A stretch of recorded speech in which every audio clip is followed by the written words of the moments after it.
Hello, everyone, and welcome along to your Sunday night edition of the TII podcast. My name is Craig Derritt, and I'm your host this evening. And what is a very happy evening to be a Rangers fan. Joining me to talk about all the events of this weekend and look back over Rangers 3-0 win over St Johnstone, we've got John Walker. How are we doing, John?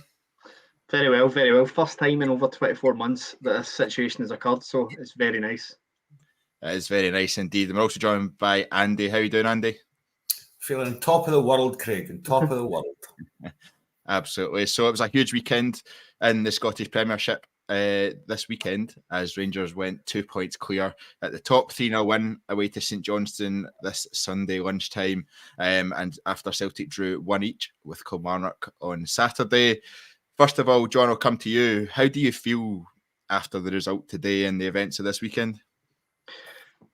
It's nice. It's a game that I kind of maybe hoped Celtic might have dropped points in just on current form and how well Kilmarnock are playing defensively. And with the signings they'd made in January, it could have been a sticky game for them. So having that bit of momentum this morning, waking up to that game was nice. Our game being as routine as it was good for the old ticker. That was something I was stressing about a little bit before the game. I think I just seen a tweet bang on there that pretty much said this is the type of game that over the last 5 years we've more often than not given Celtic back the top spot. So no, it was a relief that it was so kind of boring and nothing really to cover on the negative side.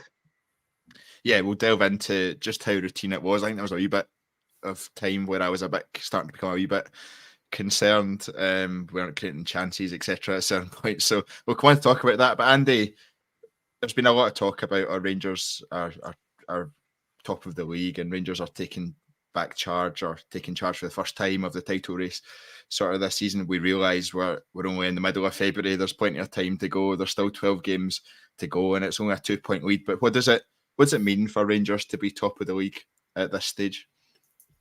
It means a lot, mainly because of where we were 3 or 4 months ago, obviously.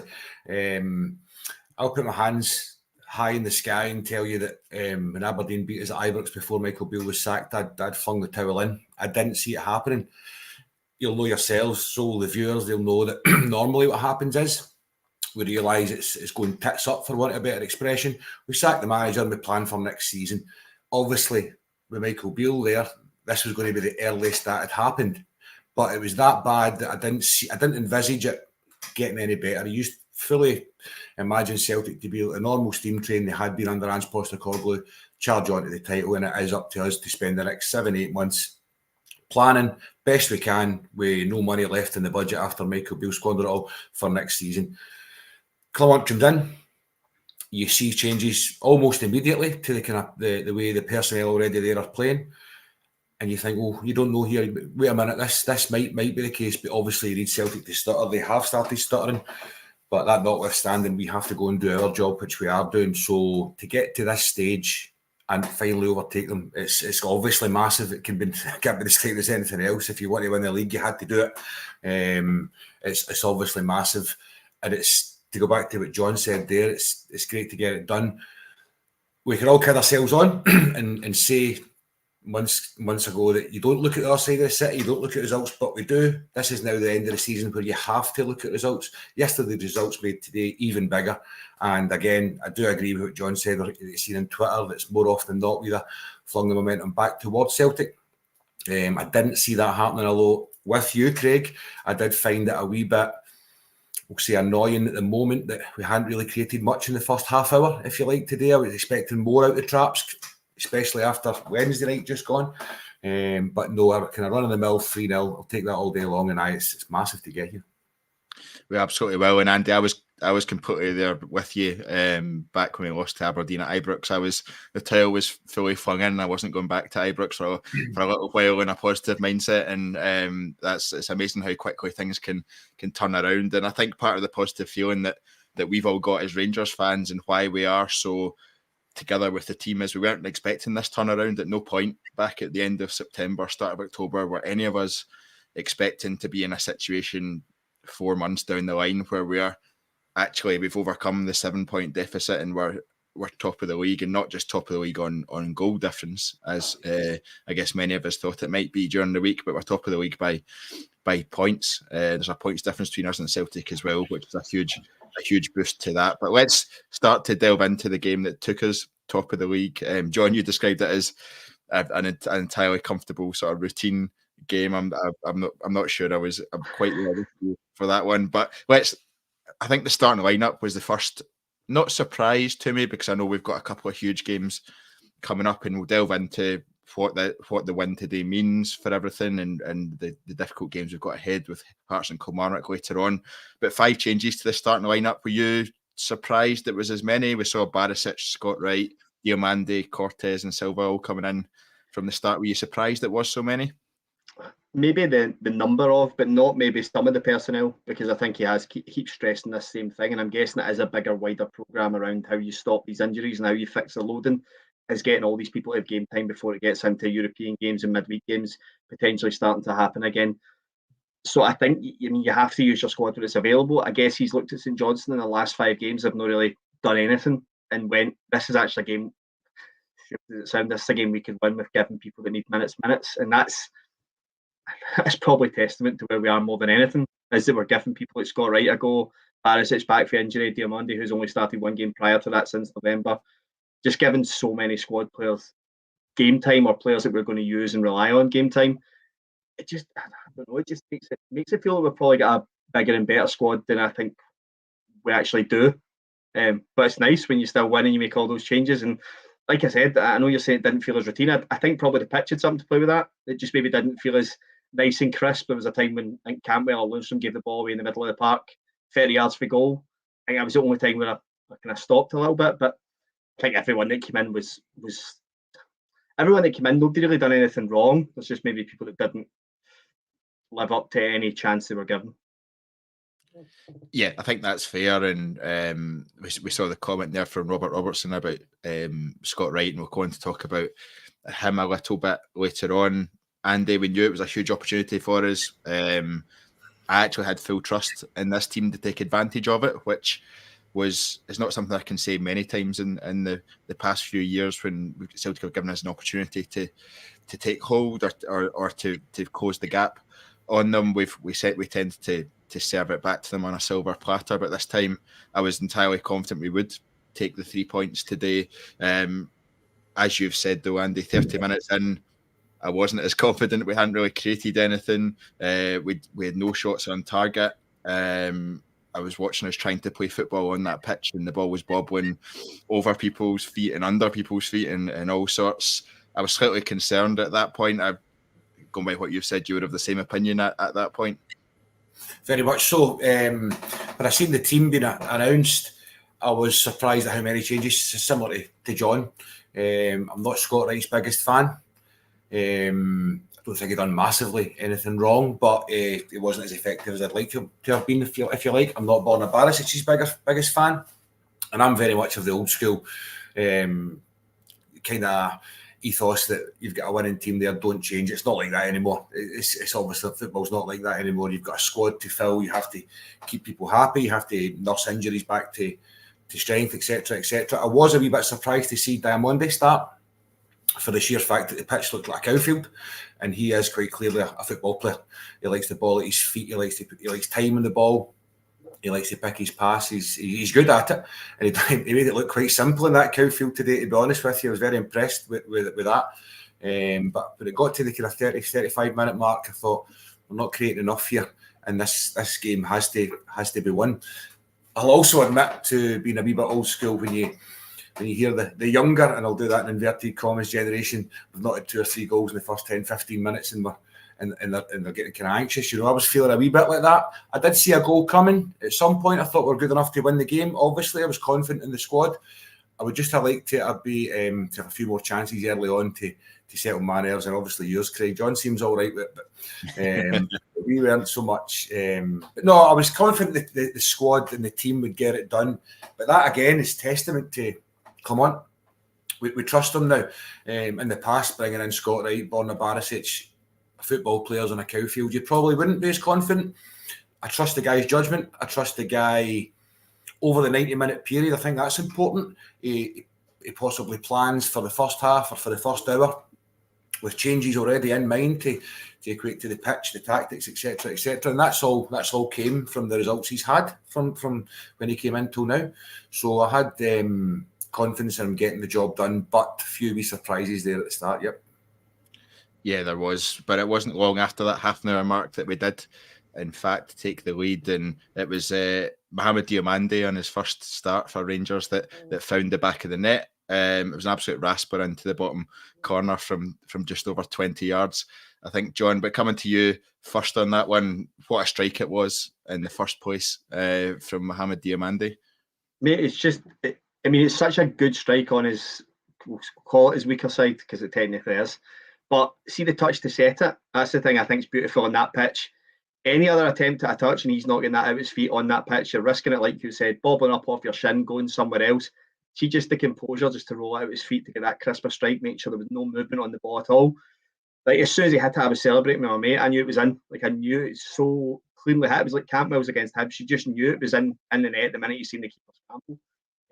He just, that goal summed up. I don't know if that goal was kind of the catalyst for people starting to see what he had already been doing in the game, because he'd maybe gone a wee bit unnoticed. But I think if you watched him closely, you were already seeing, even on that pitch. I don't want to make assumptions, but I've seen pictures of him at the academy in Ghana, with the Right to Dream Academy. I was probably a bit surprised that those academy pitches he was playing on in Ghana are the same standard as SPL, but that's a different argument.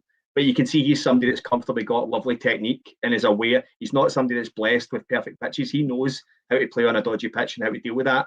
And it just, you could just see it. Everything just looks, I said that, it's kind of like in a Rebo Kamara hybrid. Everything he does looks lovely and tidy. And Sifa looking like a stick. He's very strong on the ball. Yeah. Like he does not get bullied at all. And I think a couple of people have said they were surprised when they seen him next to Tavernier. Actually, the height of him as well. He's going to be, I said this when we signed him, mate, he is going to be, if he's injury free, is going to be absolutely tremendous. And I think today's just a little taste of that on that pitch. When, by the way, keep repeating this, he's nowhere near match fit. Yeah, I think that's the thing. Obviously, it's his first start for the club. Philippe Clement's been trying to build him up over the last few games, it seems to be, and he got his start today and he played the 90 minutes, and I was impressed by him. I have to say, Rangers on tour saying Diomande looks the business, but when I saw John's post about his stats, we have a player there. And let's just talk about the goal itself. I guess, how nice is it to see a midfielder doing that? John mentioned Todd Cantwell scoring his goal against Hibs the other week. We've got the likes of Cantwell who can do that. We've got the likes of Tom Warrens that can do it as well. But it feels like it's been years since we've had players that are willing to take shots from the edge of the box. And we've always been trying to sort of, I don't want to say tippy-tappy our way into goal, but almost find the perfect goal. But now we've got a few players there who can strike a ball from distance and can find the back of the net. It's just another string to our bow, I guess. It is, and it's very, very important. I think we all said it in the January break, that with the kind of lack of strikers and not looking likely we're going to sign a number 9, as that kind of wore on a wee bit, it became more important that the midfielders chipped in. What I'm enjoying seeing is the stats and obviously the chances. Wednesday night in particular, I thought against Ross County at Ibrox, there was plenty of shots from outside the box. Okay, a lot of them down the goalkeeper's throat. Goalkeeper made easy work of them, as he probably should. That's his job. But it's something that has to happen. Now we've got Cantwell, Lawrence, Diomande can do it. It's looking ever brighter. Obviously, when you go to play teams in the bottom 6, particularly in Scotland, these things are going to have to happen. You can't walk the ball into the net. It's as simple as that. 2 banks of 5s. Craig Levine's is famous, for. I expected that today. You expect it at Ibrox. It's going to have to happen. And look at, it was Lawrence that shot from distance against Aberdeen. Cantwell followed in, am I correct? It was, yeah. There you go. So it's not only scoring goals, it's creating goals as well. It's so important. We'll get on to Dessers perhaps and Silva as this goes on, if we have to, get on to Dessers. But listen, if you're going to win a league, especially from the position we're in, with limited striker options, what with Roof's injury situation, didn't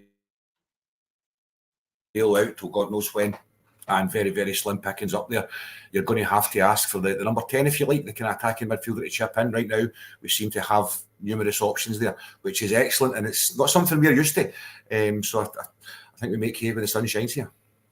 Absolutely. Andy, John spoke a bit about the what he expected from Mohamed Diomande when he came in. What have you made of Diomande's start? He's played a couple of subs appearances and now a full 90 minutes. Have you been impressed by him? Yes, without a shadow of a doubt. There's always that wee bit of pessimism in me. I don't know whether it's age or anxiety related or Rangers related. There's always that wee bit of pessimism that let's give it time. I don't want to go all in on him, but as it stands after today, I really do feel like that. He looks like he's got everything. He's so strong. John's hit the nail on the head there. For somebody so slim and so tall, he doesn't get bullied at all. He's strong, which is very important up here. Very, very important. We've seen that. We've seen that today from Craig Levine's team talk was obviously to hit Cantwell as hard as you can, as often as you can. That's the kind of thing you're going to come up against in Scotland. Old Scottish managers, hit the ball player. He is clearly a ball player. He will be targeted. So somebody who's strong, can ride the tackle, can take a tackle is going to be so important. So you couple that with his ball playing ability, his ability to retain the ball, pick a pass, and now score. It looks like he's got everything. As I say, I don't want to go all in here in case it goes tits up, but I feel go on, Andy. Nail your colours to the mast. I feel like going all in on him. And listen, it can't be bad. It can't be bad. Let's try and not be negative, Andy. I'm all in on him. Fuck it. I'm all in. That's what I wanted to hear. John, no sooner had the ball hit the back of the net than "We Shall Not Be Moved" was ringing out from both ends of McDiarmid Park. How nice was that to hear? It's just, as I said, 24 months since that old firm that we lost at Parkhead. That was the last time we were top of the league in 2022. I mean, that's mental. But even at the start of a season, there's not been a to and fro, and it's been since that moment Celtic have just kind of ran away with the league. So, I mean, I think I was one of the people that was probably overly negative about Wednesday, just because of not even so much going top of the league, just because I think goal difference could be a real defining element to this title race.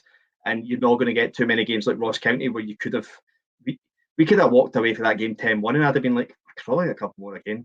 So it wasn't so much just going top of the league on that day. It was further down the line of getting a +6, 7 on Celtic could be huge, but that's us +2 now.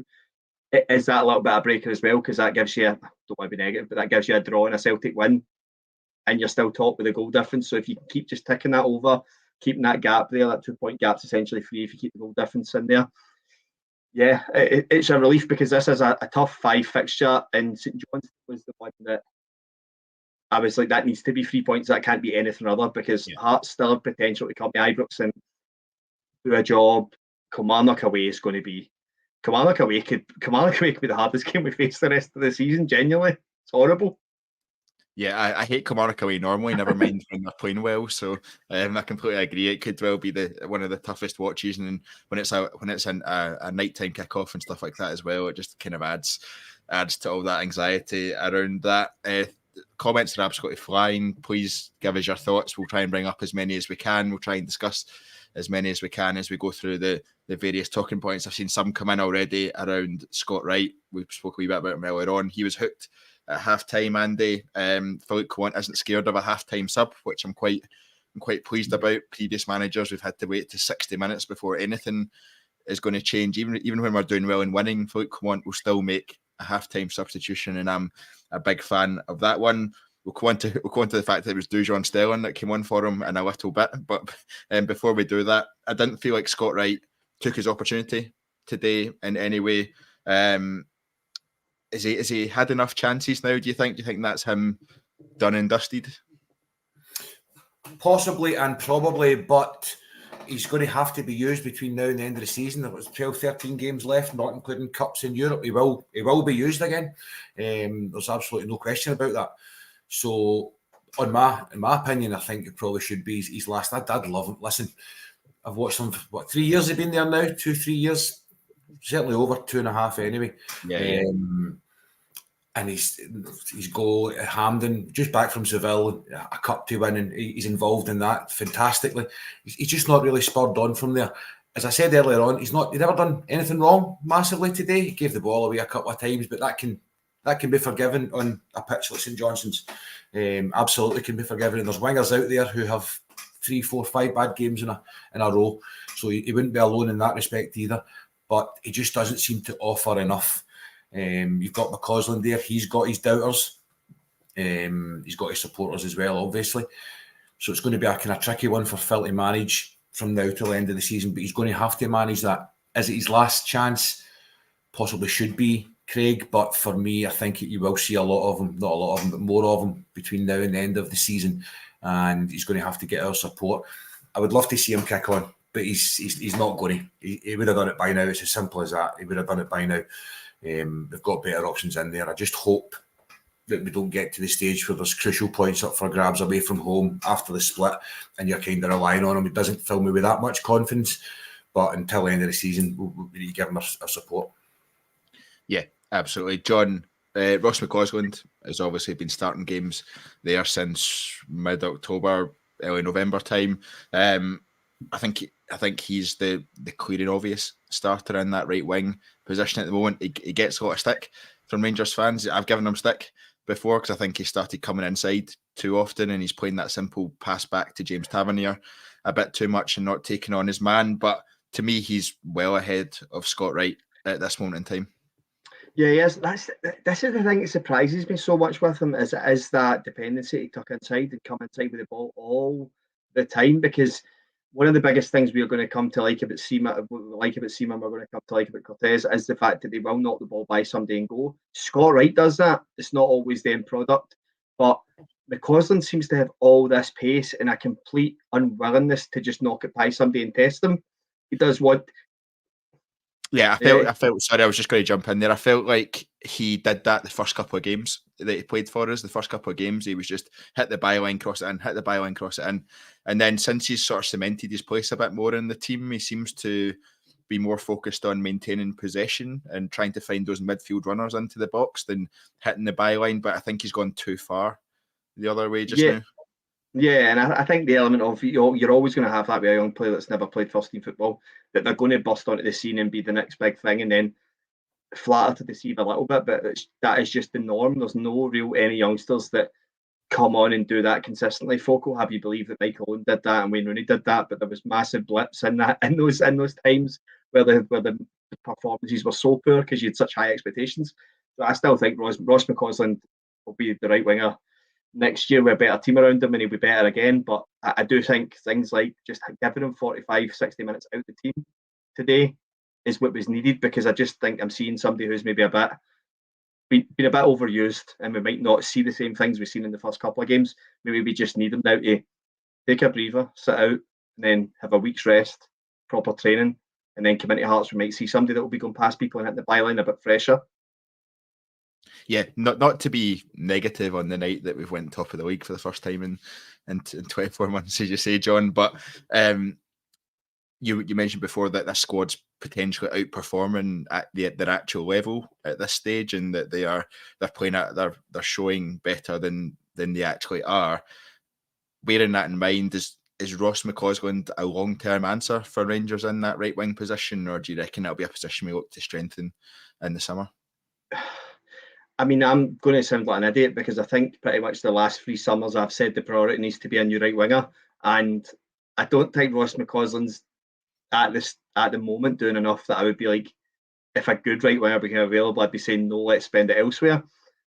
But if there was, I still think if left back's probably going to be solved with Hefty coming in.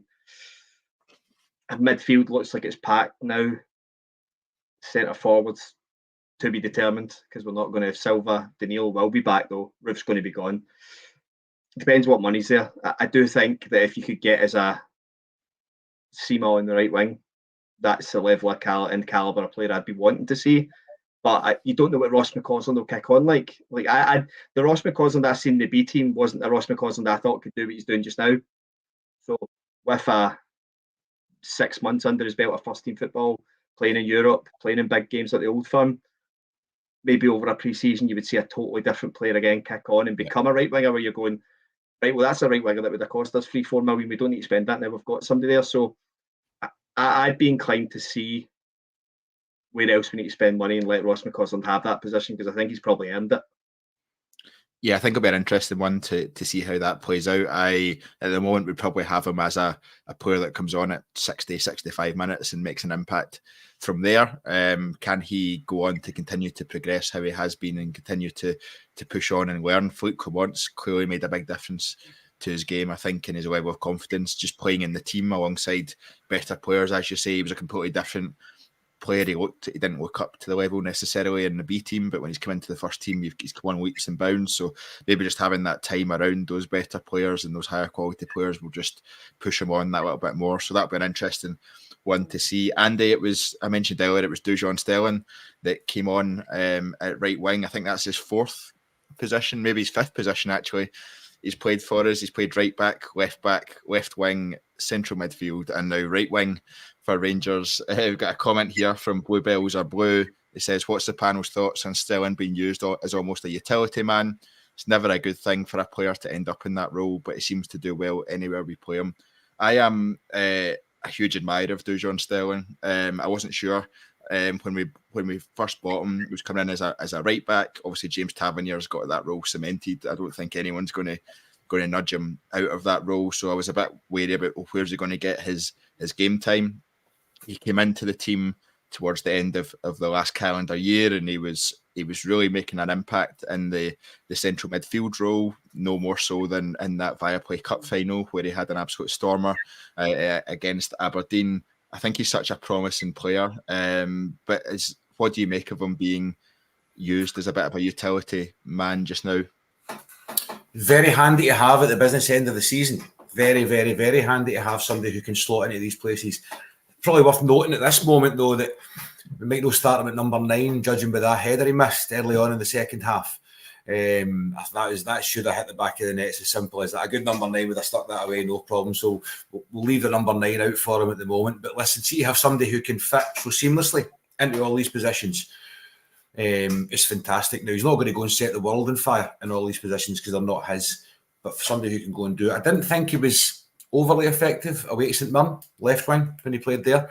He's been so effective at centre midfield and beside Lundstrom. Actually, sometimes I've read and could have been of the opinion a couple of times that our best holding two midfielders together would be Lundstrom and Sterling at one point. That's all changed now, obviously.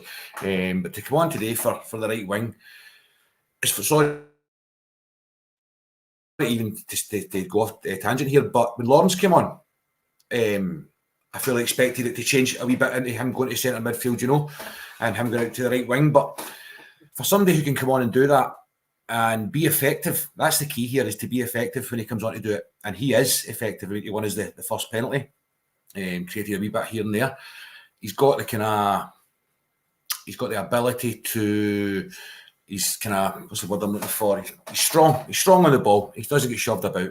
It's what I'm looking for. So he does fit into all these places. I wouldn't have gambled on him being an effective right winger, but if he went on and done it today, then that's fine. And as I said before, you've got to trust Clement. If Clement sees it, you go with it. He's given us absolutely nothing to doubt him so far. So I go with it. Yeah, absolutely. I think it's always impressive when you see a player doing whatever the team wants him to do or needs him to do. I do think we need to find a single position for him to settle in, and I think that's what he'll want as a player himself. John, what have you made of Dujon Sterling and his impact on the squad, not only today but this season? It's helped us out. It's got us through a pretty rough spell, to be honest, being able to play in different areas. I mean, I don't think he's great in wide areas. I think we've kind of touched on that. Yeah. I think his physicality's helped in midfield at times. I don't think he is the preferred two. It's been excellent what he's done over that spell of 10 weeks that he was being relied upon. I just don't see where Sterling actually fits in now to the team, because all his positions are kind of clogged up. So I think it's one of those frustrating ones where we're going to look back at a season-defining period where him in midfield or him playing the wing was what got us back in a title race. But thank you very much. Enjoy the bench a little bit just now and see out the last 15, 20 minutes of games for us in positions that we need you to, which is class. There's players that have made careers out there. I don't think that'll be the end story of his career, but I think for the rest of the season, he's going to be a player that's going to be relied on, seeing out games, and that'll be the extent of it.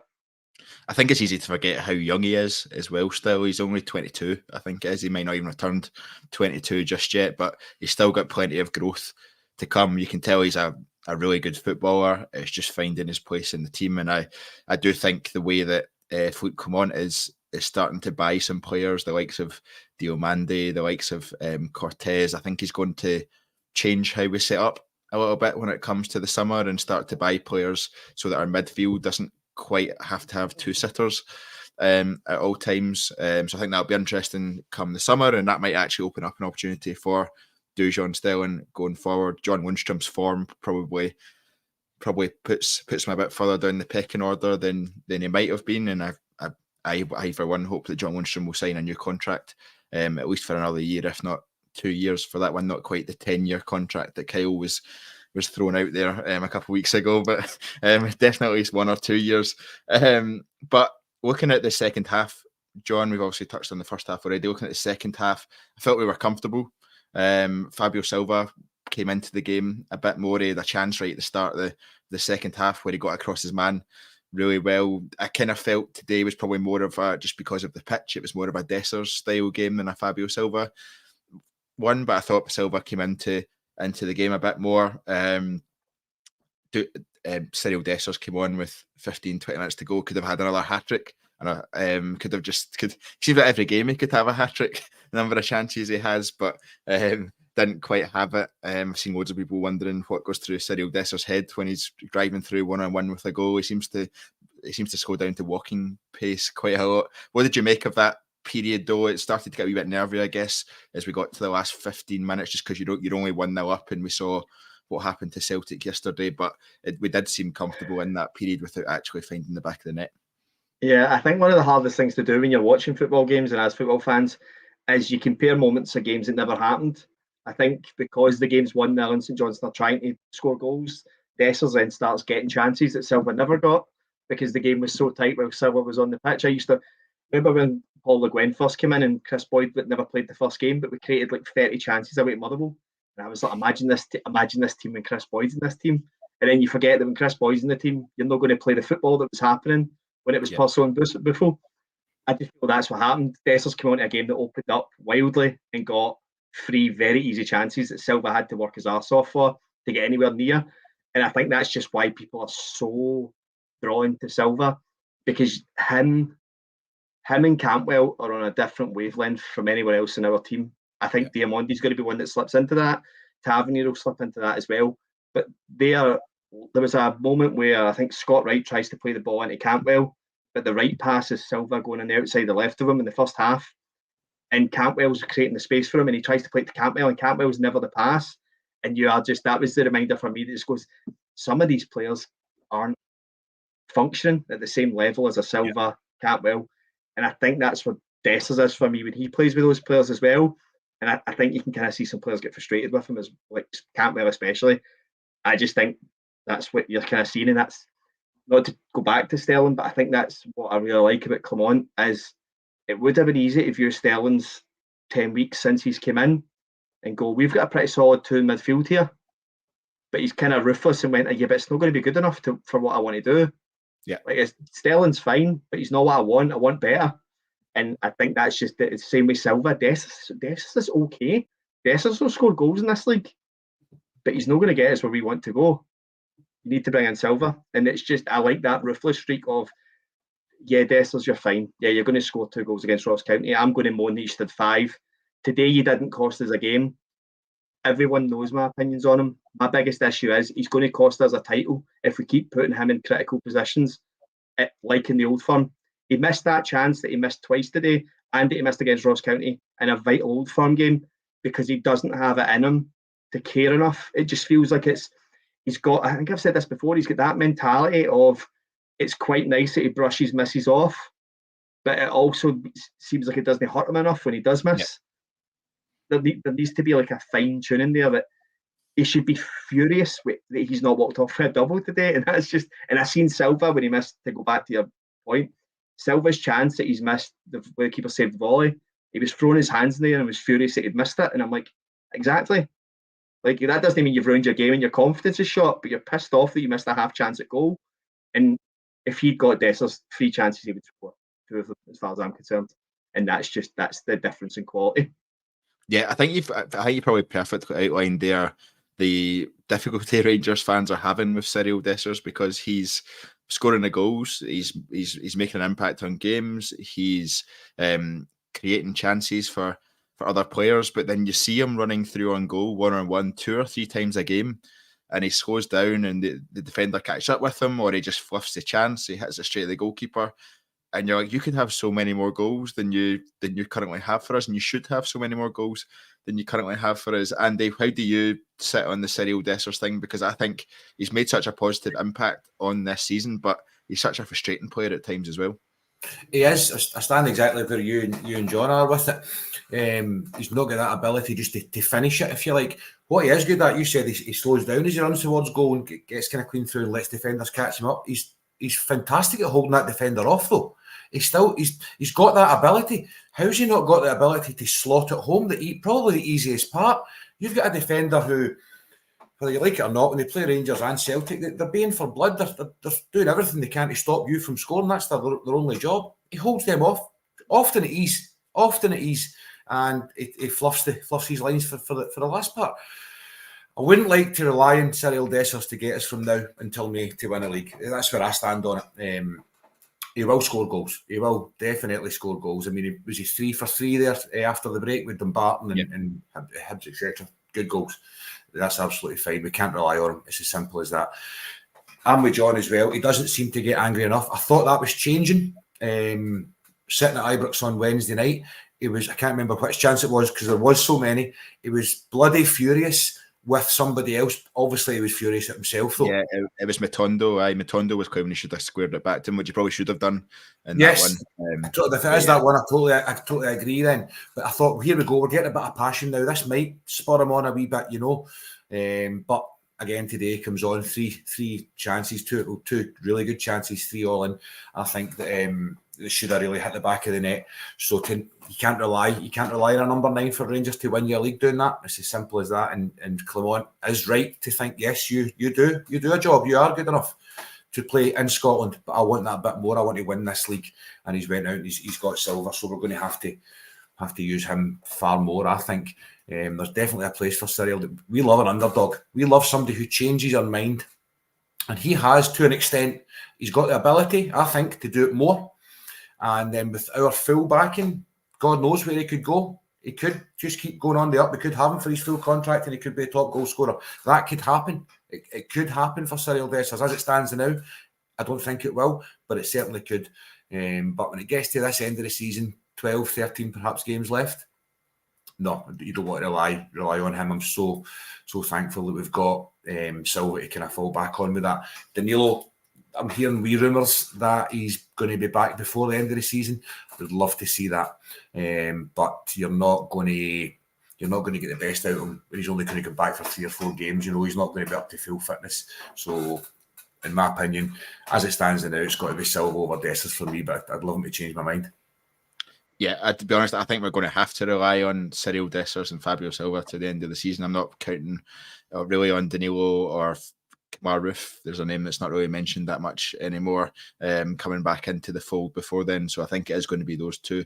But I've been really encouraged by not only the December period that the two of them put together, but the Dessers put together, and then Fabio Silva joining just at the end. And since that winter break, the way the two of them have kind of dovetailed a little bit in games to get us through, I think it's been really positive, and it'll very much be a horses for courses choice from Philippe Clement. Some games Cyril will be better suited to Cyril Dessers, and some games will be better suited to Fabio Silva, and I think that's just how it's going to be all the way through until May.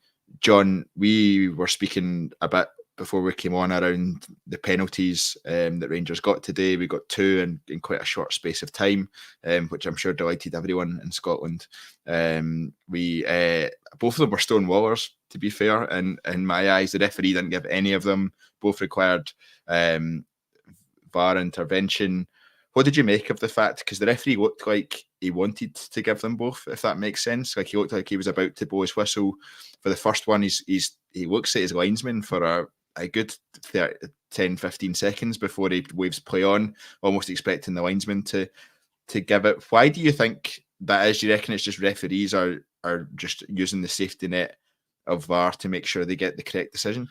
Yeah, and it's one of my biggest concerns about ripping this technology away is the last year we've encouraged refs to stop doing their job. It is actually that simple. Linesmen, stop doing your job, stop raising your flag when it's an offside. We'll check it in VAR. Flag if you think it's offside after the move. Referees, don't worry about making decisions. We'll find it in VAR and we'll solve it there. It's wasting the time though. See, when we see this added time, it's because it took 3 minutes to give us a penalty. There was a small penalty. See if the ref gives that first one and it goes to VAR, it's checked once and the ref's told he's made the right decision and we get on with the game, we get the penalty, rightly so. That ref's just been promoted. That ref's a UEFA elite referee now. He'll be one of Scotland's representatives, potentially at the Euros and in the Champions League next year. He was fucking hopeless today. And he's one of the best that we have in this country, apparently. It just infuriates me. In the second one, I think I said this as well, he is looking straight at it. He's 5 yards away. The guy's arm is well extended from his body and it very clearly hits it. They are told not to make decisions. They are told to not do their job. And see if they drop down to a championship game. What is the standard of refereeing in the Scottish Championship? If any of these guys go down to that league where they don't have VAR, you're ruining what needs to be done. Just make the decisions on the pitch and see if you've got it wrong. They'll tell you you've got it wrong and we'll fix it. That's the part that's killing it. I don't like VAR, but I'm all right with it if the refs still do what they're doing. But you can very clearly see now there is a let it go, and we'll fix it later. And that's just no helping. That was just a waste of time. I don't mind that he looked at his linesman, by the way, because the linesman is on that side and is looking straight at it. So maybe he has went, did you have a better angle of that? The fact two of them have done nothing and it's a third person that's had to go, we need to check that now. It's baffling to me. I just don't know how you ever go back now. Yeah, I think to play a bit of devil's advocate, the second one, you can see a little bit why the referee was maybe in two minds. It happens quickly. I think he's in a good position. To be fair, he points as though it's hit the guy in the back, but I don't see how you see that when you see the replay. But the handball rule is just completely up in the air, and no one's quite sure. But that first one, I don't know how the referee's not in the right position, or if his view's blocked, fair enough. But I don't know how the linesman doesn't give that. And this is where we're getting really frustrated, because I argued till I was blue in the face over the whole New Year period with my Celtic mates about the penalty that wasn't given, and they were constantly saying things like, "You're arguing about the right decision being gotten to," and we're like, "Yes, but at some point they're going to make the mistake because they're not following simple protocols. They have a simple way of doing things, and if you follow them, Rangers would have got the penalty for handball. We would have found out it was offside. The decision would have been got to. It would have been fine. But because you're not making decisions at the time you might be making decisions, there's potential for all this kind of uproar of going, why have Rangers been given a penalty in VAR? And you go, VAR doesn't exist. That penalty is given every day of the week. It's never missed. The same with the handball. They are deliberately not making decisions. And then we're discussing VAR rather than discussing this weird directive that they've not to raise the flag, they've not to give fouls. Don't worry, VAR will fix it, VAR will fix it, VAR will fix it. VAR's meant to fix mistakes. It's not meant to do that. It's not meant to do your job. Yeah, I think that's what's been lost in terms of VAR is there to correct any clear and obvious errors. That was what we were told when it first came in. That's what we're told in terms of any decisions that are dubious. It's only clear and obvious errors, and actually referees are using it to almost re-referee games by TV, and that's not what we want. And actually, what I think we're seeing more and more is that, like you say, John, referees are letting fouls go in the box and things like that and just expecting VAR, but they're actually starting to let the fouls go in the middle of the park as well, where VAR won't intervene, and that's making a real difference, especially for ourselves in the Scottish League, where teams are trying to chop you down and teams are trying to be physical and teams are trying to get at you any way they can. And sorry to interject, but that's exactly it. So today, St Johnstone committed 22 fouls against us, which is the most we've had all season. 6 of them were on Todd Cantwell, who ended up going off injured. So see this allowing stuff to go. It's fine when it's in the penalty box and it'll be fixed. They're doing it in the middle of the park for a lot of fouls often, and it's going to start causing people getting away with 5, 6, 7 fouls before they're booked because they're not doing anything about it. It's a huge issue for me that we are literally encouraging refs. Because at the level I coach and the level I'll be coaching, we don't have that. We don't even have assistants sometimes. So these same refs need to be dropping down tiers that don't have the footage. It's just a mess. And see, when I get told off a couple of pals that this guy is our next elite ref, our refereeing's miles away from where it needs to be. Miles. I think there are a lot of countries that could say that, though. I watch Serie A, I watch La Liga. You see some of their refereeing performances, and you're just like, what is going on here? Thankfully, Andy, 2 penalties were eventually given. Correct decision for both.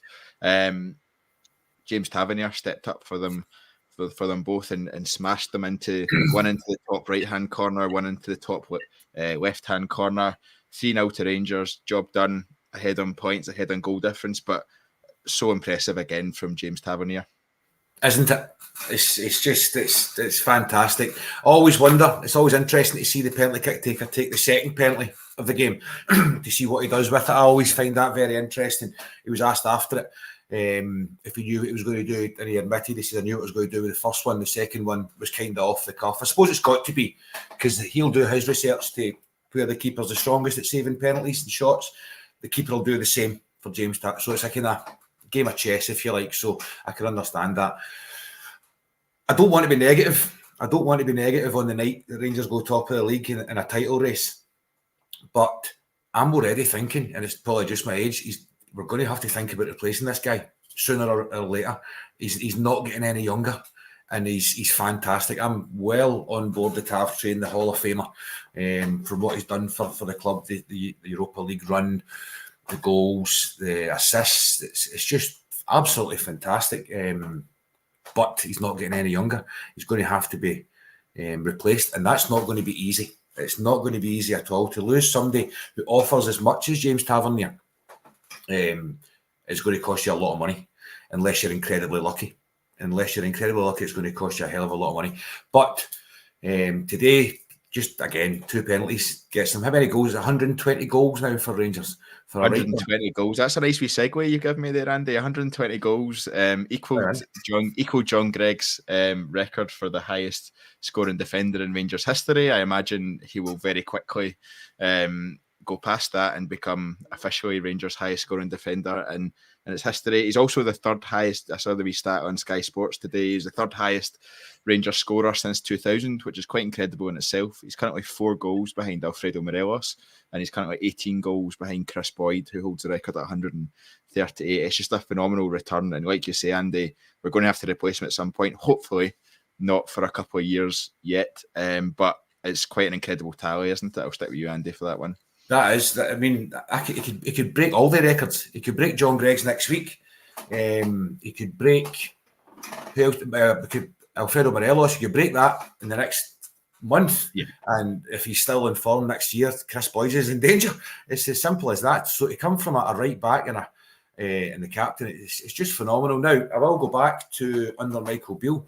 There was games where I was just as furious as everybody else in that stadium, because of the time that was wasted for him coming to take shies and blah de blah. But that's not Tav's fault. I think that's down to the coaching at the time, Michael Beale's coaching at the time. I really do. I've been vocal about him negatively in the past. We all have. I'm quite sure we've all muttered a "for goodness sake, Tav," or perhaps more colourful words than that.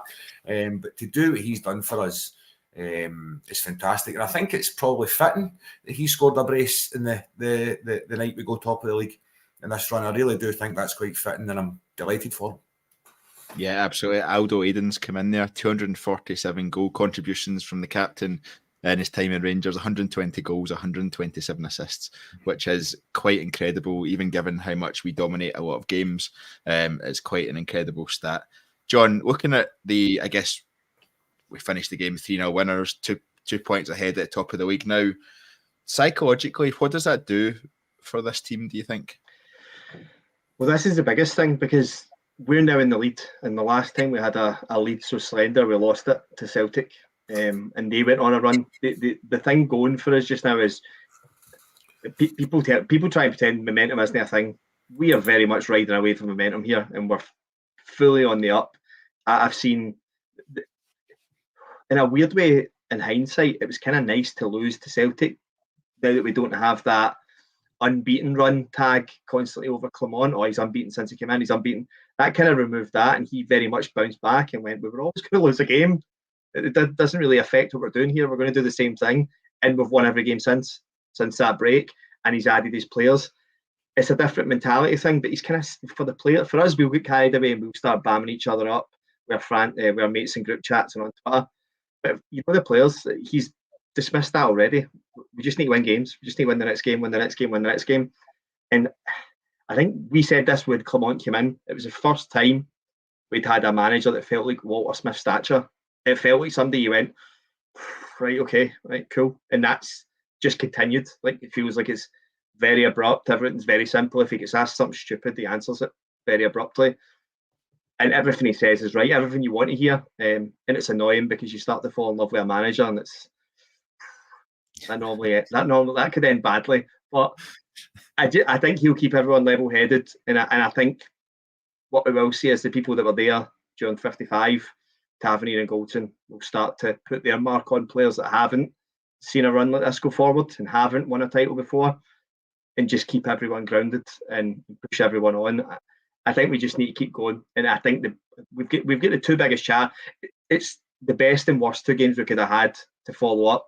We've got the second best form team in the league in Hearts coming to Ibrox next week, and then we've got the third best form team away right after that. So this is like your acid test. On you go. Are we fit to stay top? We're going to find out. So we're going to have to beat the third and fourth best teams in the league. Yeah, absolutely. We are sticking with you, John, just for this one, because you've spoken about what it does for us. What does it do to the team on the other side of the city? Probably the same thing it done for us when Postecoglou took over Van Bronckhorst. We were kind of feeling that wave was hitting, building up to that Old Firm. I think we needed to play Celtic before that winter break that year. And I think the results when we dropped to Ross County, dropped to Dundee United, I think most of us knew we were on a hiding when we went to Parkhead, and it felt that way. And I think the minute they took the lead, most of our fans were like, we're not getting that back. I don't see how we catch them on the dip in form that we're having. The weird thing for us at that point was we were in the middle of a European run that was taking us to a final. But they don't have that. I don't see with... The thing they've got is there's a lot of negativity surrounding him. It was so bad when he left. It looked good when he first came back, but now they've got something to put pressure on. So with every time we win a game, we can look at their results. Last two times they've played Motherwell, they scored in the 97th minute to beat them at Fir Park at the start of the season. Mugabe equalised in the 93rd minute at Parkhead after they had just took the lead with their second penalty of the match. Kettlewell maybe has a little bit of a number over how Rodgers likes to play. If we were to go and beat Hearts on Saturday, I'm out on Saturday night, so I'd very much happily wake up with that hangover on Sunday and stick on the Celtic game and hopefully watch something horrible happen and just see the negativity continue.